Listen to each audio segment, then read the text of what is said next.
Well, it depends on a couple factors. The pace of the economic recovery, and that's why it's really important right now to do everything we can to support it. I think it's fragile as the economy recovers. That improves our revenue forecast. So that's one. Two, if the federal government, particularly if there's a new administration, we might see more help for state governments, which could help us get through the next budget shortfall. And then we have a lot of hard work. At this point, they are forecasting a $4 billion budget hole in our next 2-year budget. So we will have to start this process all over. Look at potential cuts, look at one-time dollars, look at potentially new revenue. That's why the disconnect conversation was so important, and one that we can take up if we're back in another special session in the fall. We could still save some money by disconnecting from the federal tax code, and that money is one-time money, but it could be used and put in reserves to help us with next year's budget hole. So it's an ongoing process of trying to figure this thing out. But at this point, it's a $4 billion hole projected for the next 2-year budget.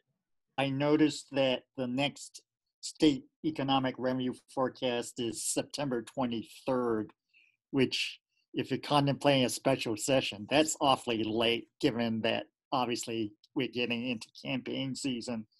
Would you anticipate that there would be another special session this year? And I also, you brought up the tax disconnect issue.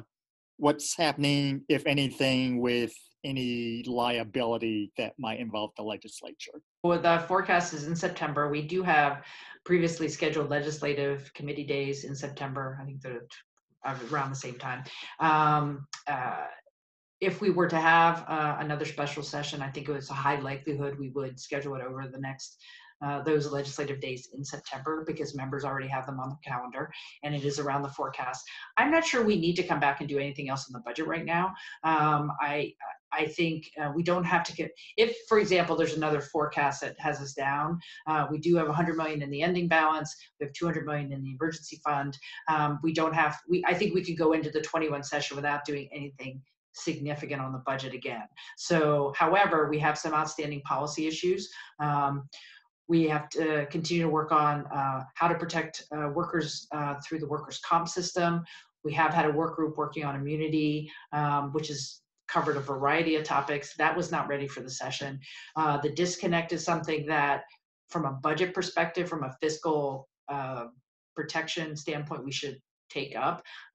We have heard issues around PPE, postmarking ballots. There's a number of things related to continue to respond in the COVID world that we will probably have to take up. And that will be, I guess, the conversation this week with the Senate President and I. What do we want to do? Should we plan for that? I don't know. People are just probably want to sleep today, so we'll see.